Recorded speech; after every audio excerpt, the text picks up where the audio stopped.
Chapter 1: The Sleeping Kingdom. Once upon a time, in a land far away, there was a kingdom called Eldoria. It was a place of beauty, with golden fields, clear rivers, and bright flowers. The people were happy, and the castle shone like the sun. The king and queen ruled with kindness, and the land was full of laughter and music. But one day something terrible happened. A thick mist rolled over the kingdom like a silent wave. The air grew cold and the sky darkened. One by one, the people of Eldoria fell into a deep sleep. The birds stopped singing, the rivers froze, and even the castle lights dimmed. The kingdom became silent and still, trapped in an endless slumber. No one knew what had caused this strange curse, but there were whispers of a dark sorcerer who had once been banished from Eldoria. Some believed he had returned, seeking revenge. Outside the kingdom, in a small village near the forest, lived a girl named Liana. She was kind and brave, with long brown hair and bright green eyes. She loved reading stories about heroes and adventures, always dreaming of going on a great quest herself. One evening, while sitting by the fire, she overheard an old woman talking to the village elders.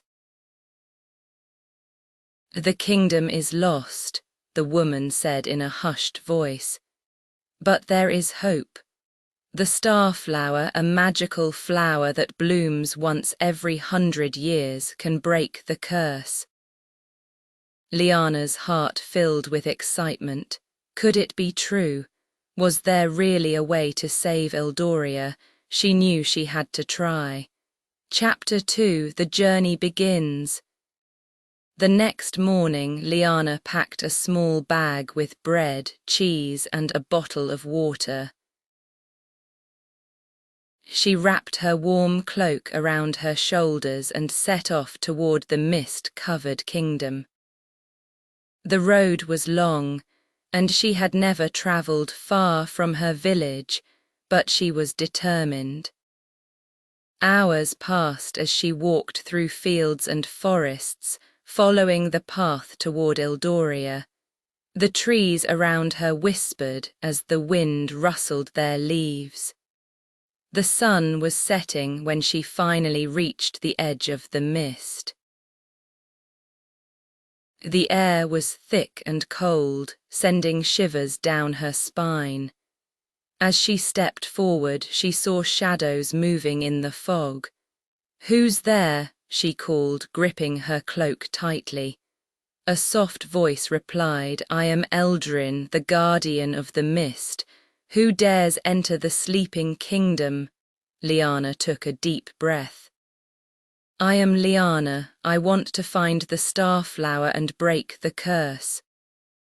The mist swirled and a tall figure appeared. Eldrin was an old man with silver hair and kind blue eyes. He carried a wooden staff that glowed faintly with magic. "The journey is dangerous," he said, "but if your heart is pure, I will help you." Liana nodded. "I am ready." Chapter 3: The Forest of Whispers.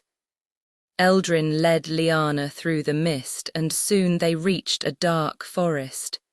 The trees were ancient, their twisted branches reaching out like hands. The wind made the leaves rustle, and the sound almost seemed like whispers.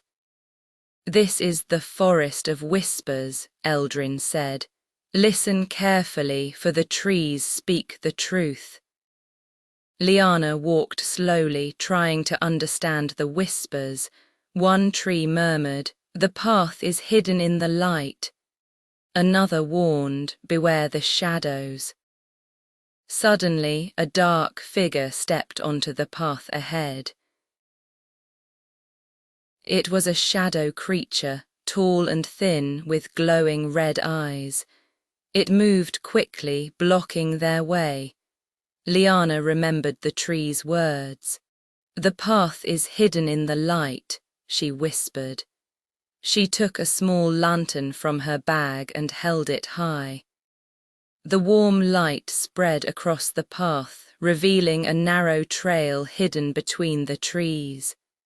The shadow creature hissed and shrank back, disappearing into the darkness. "You are wise," Eldrin said. "The light always shows the way." Chapter 4: The Mountain of Stars.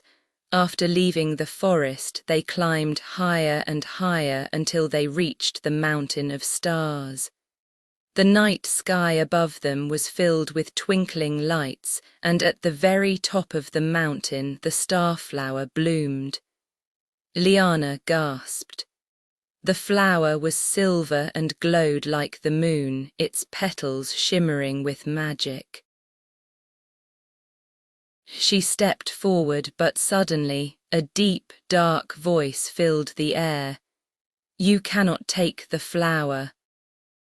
A tall figure emerged from the shadows. The dark sorcerer had arrived.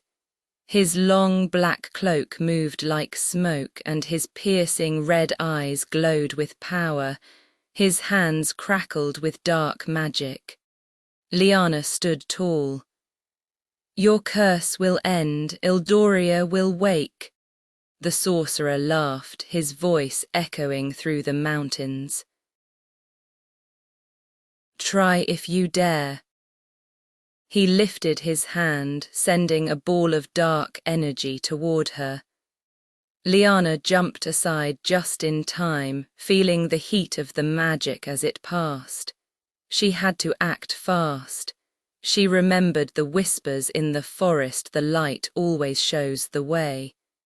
Taking a deep breath, she reached into her bag and pulled out her lantern. She held it high, letting its warm glow shine on the sorcerer. The moment the light touched him, he screamed. The shadows around him twisted and broke apart. Liana didn't hesitate. She rushed forward and grasped the starflower. A bright light exploded around her, filling the sky with golden rays. The sorcerer let out a final, terrible cry before vanishing into the wind. The mist around Eldoria lifted, and a warm breeze swept through the land.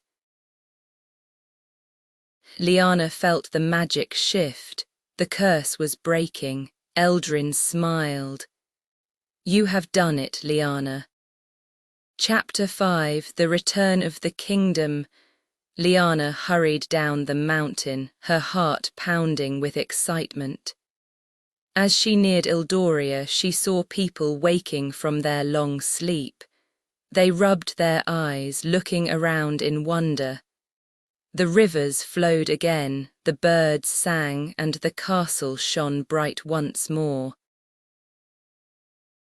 The king and queen stood at the castle gates, watching in amazement as their people returned to life. When they saw Liana, they stepped forward. "Brave girl," the queen said, "you have saved us all." Liana smiled, holding out the starflower. "The kingdom is alive again." The king and queen took the flower and placed it in the center of the castle garden, where it would bloom forever as a symbol of hope. For days, the people of Eldoria celebrated. They sang songs of Liana's bravery, and in her honor they planted starflowers across the land. When the celebrations ended, Liana returned to her village. She had left as a simple girl, but she returned as a hero. And so Eldoria was no longer a lost kingdom, but a place of light, love, and magic once more. And Liana, she lived happily ever after, knowing she had done something truly wonderful.